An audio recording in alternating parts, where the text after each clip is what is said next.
राज्य सरकार लगातार प्रयास कर रही है कि हर क्षेत्र में विकास हो और इसमें कृषि एवं पशुपालन एवं सहकारिता विभाग कैसे पीछे रह सकता है।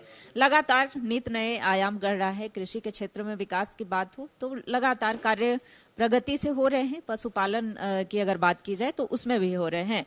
आज 5,000 मीट्रिक टन का स्टोरेज यानी कि एमओयू जो है वो कृषि विभाग में हुआ है और इसमें कृषि मंत्री बादल पत्रलेख की उपस्थिति रही। ठीक एमओयू के बाद जो है हमारे साथ मंत्री बादल पत्रलेख हैं।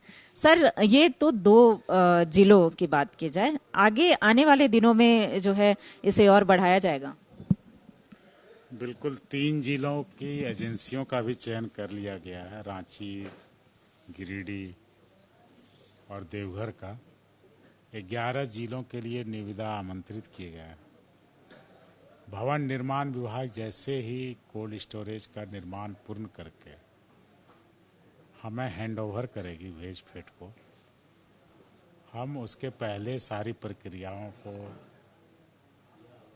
कंक्लूड कर रहे हैं ताकि जो लंबे अंतराल से एक प्रश्न चिन्ह था कि यहाँ के लोगों को कोल्ड स्टोरेज कब नसीब होगा, वो चीज़ अब धरातल पर दिखने लगा है। जहाँ शून्य में थे हम, आज 2 जिला नज़र आ रहा है, कल कई और जिला नज़र आएगा।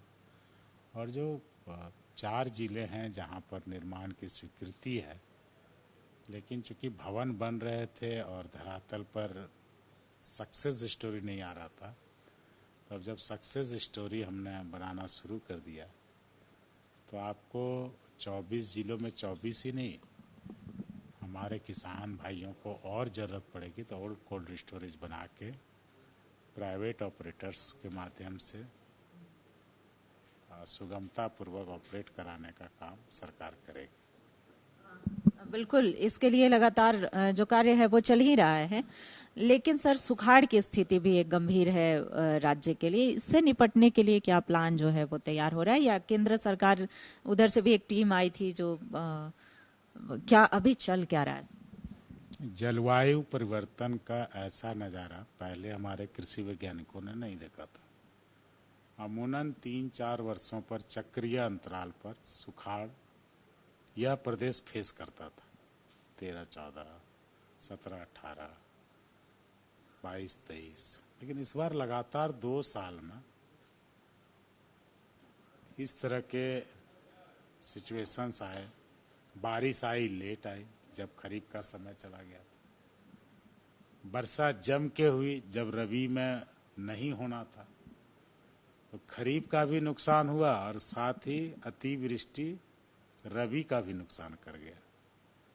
तो ऐसे में किसानों को वैज्ञानिक तरीके से और वैकल्पिक खेती पर सोचने की जरूरत पर विभाग काम कर रही है।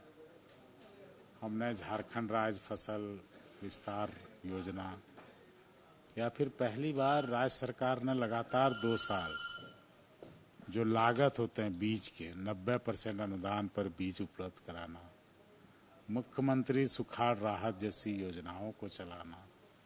हालांकि आपदा की स्थिति में केंद्र की जिम्मेदारी बनती है और उसके लिए 9682 करोड़ रुपए का मेमोरेंडम भी फॉर फाइनेंशियल असिस्टेंट राज्य सरकार ने केंद्र को दिया था, जिसपे उनके अधिकारी यहाँ आए थे। उनको हमने हवाई सर्वेक्षण भी और ग्राउंड रियलिटी भी दोनों करा के संतुष्ट किया था और वो लोग भी काफ़ी थे कि झारखंड में स्थिति बद से बदतर है, इस बार केंद्र सरकार गौर करेगी।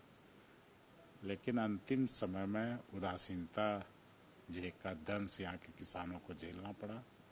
राज्य सरकार अपनी निधि से जहाँ तक हो सक रहा है किसानों को राहत देने का काम मुख्यमंत्री सुखाड़ राहत योजना, मुख्यमंत्री फसल राहत योजना, झारखंड राज्य फसल राहत योजना, इसके माध्यम से कर रही है। आने वाले दिनों में फिर हम लोग कैबिनेट में आपदा प्रबंधन के थ्रू प्रस्ताव को ले जा रहे हैं। कैबिनेट हो जाएगा, फिर विस्तृत जानकारी आपको हम देंगे। किसानों के हालात पर हम लोग के हर वक्त नज़र है और हमेशा उनके प्रतिनिधि से उनके बीच हम लोग जाते रहते हैं, मिलते रहते हैं। तो वो हताश ना हो, पलायन न करें, अपने खेतों की ओर लौटें। इसके लिए हमें चिंता है और उन्हें भी हम पर विश्वास है। बिल्कुल सरकार को चिंता है और सरकार सुखाड़ राहत राशि के लिए, अगर केंद्र सरकार की उदासीन रवैया है, उसके लिए राज्य सरकार प्रयासरत है और कई सारी योजनाएं जो हैं जिसके माध्यम से राहत पहुंचाई जाएगी। सर, एक लास्ट और छोटा सा सवाल कि प्याज के जो दाम हैं वो अब आसमान छू रहे हैं, तो उस संदर्भ में क्या कहेंगे? क्या आरोप प्रत्यारोप तो हम नहीं लगाना चाहेंगे, लेकिन इसी प्याज ने कभी हमारी सरकारों को अस्थिर किया। आज जिन लोगों ने उस समय हाय तौबा मचाई थी, आज सिस्टम उनके पास, वो क्या करते हैं वो यहाँ की जनता को देखना चाहिए, या आपको उन लोगों से सवाल पूछना चाहिए कि जब उनकी बारी थी तो आपने चूल्हें हिला दी थी सरकार की, सल्तनत की।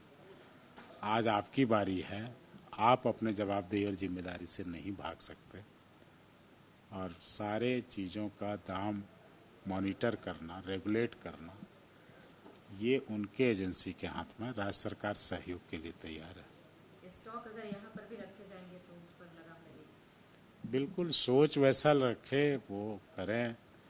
जो लोग इस गेम के पीछे हैं उस पर बड़ी कार्रवाई करें तो फलाफल तुरंत निकलेगा।